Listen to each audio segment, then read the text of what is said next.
Hello दोस्तों, राधे राधे। मैं आप लोगों को अपने चैनल एलडीएस क्लासेस पर स्वागत करती हूँ। दोस्तों, आज मैं आप लोगों को BA first year second semester geography के बारे में बताऊंगी, जो कि है मानव भूगोल की मूलभूत विचारधारा। मतलब कि मानव भूगोल की मूलभूत विचारधाराएं, basic thoughts of human geography. मानव भूगोल जो मनुष्य और पर्यावरण के अंतर क्रिया तथा उससे उत्पन्न क्षेत्रीय विभिन्नताओं का अध्ययन है। मतलब कि जो मानव भूगोल है वह मनुष्य और पर्यावरण के अंतर संबंध और उससे उत्पन्न क्षेत्रीय विभिन्नताओं का अध्ययन है। मानव और प्रकृति के संबंध को लेकर तीन प्रमुख विचारधाराएं पाई जाती हैं। मतलब कि मानव और प्रकृति के संबंधों को लेकर तीन प्रमुख विचारधाराएं पाई जाती हैं।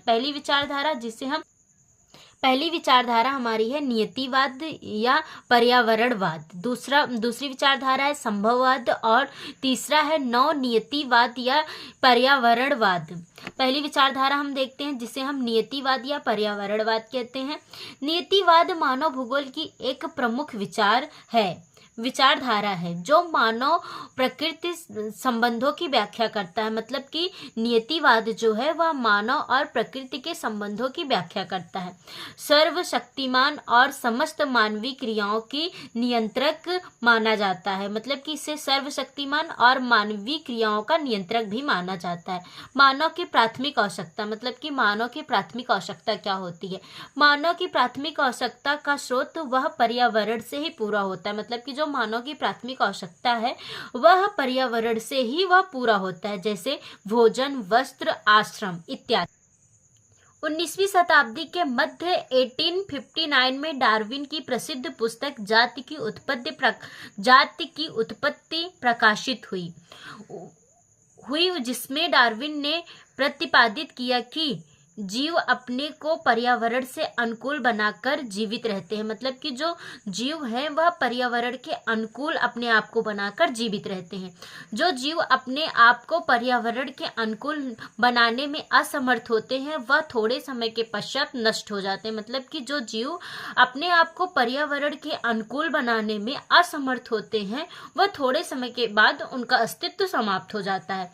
अमेरिकी भूगोलवेत्ता हंटिंगटन भी नियतिवादी विचारधारा के ही समर्थक थे।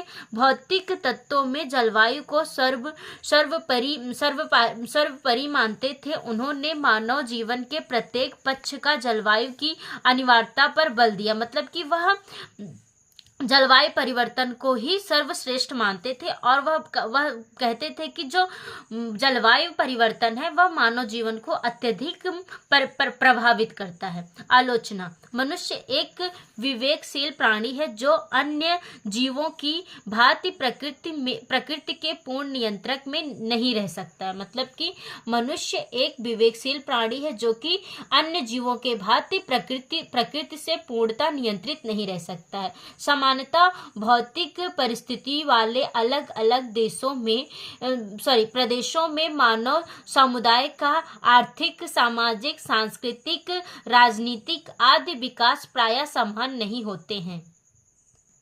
हमारा दूसरा टॉपिक है संभववाद। फ्रांस देश का विचार ही संभववाद कहलाता है। मतलब कि जो फ्रांस देश है उसका विचार ही संभववाद कहलाता है। इसके अनुसार मानव ही अति चातुर, प्रकृति का सेवक नहीं विजेता है। वह अपने इच्छा अनुसार बदल कर उसे मोड़ देता है। मतलब कि मनुष्य एक अति चतुर व्यक्ति है जो कि प्रकृति जो हमें दी है उसे अपने इच्छा अनुसार मोड़ सकता है। मतलब कि उसे अपनी इच्छा अनुसार परिवर्तित कर सकता है। मनुष्य के लिए प्रकृति का एक सलाहकार से अधिक नहीं हो सकता है। मतलब कि जो मनुष्य के लिए जो प्रकृति है वह एक सलाहकार है, इससे अधिक कुछ नहीं है। ब्रूस के अनुसार मनुष्य और उसके कार्यों की प्रमुख मानते थे और प्रकृति का स्थान उसके लिए गौण था। उनके अनुसार मानव एक निष्क्रिय प्राणी नहीं बल्कि एक क्रियाशील शक्ति जो पर्यावरण को परिवर्तित करने में सतत प्रयत्नशील रहती है। आलोचना। संभववादी विचारकों ने मनुष्य को सर्वशक्तिमान और प्रकृति विजेता सिद्ध करने का प्रयास किया है। मतलब कि जो यह विचारक थे संभववादी, उन्होंने मनुष्य को प्रकृति से सर्वशक्तिमान बनाने, मतलब सर्वशक्तिमान सिद्ध करने का प्रयास किया है। संभववादी विचारकों से पर्यावरण प्रदूषण तथा पर्यावरणीय क्षति को प्रोत्साहन मिलता है, जो किसी भी देश या मानव समुदाय के हित में नहीं है।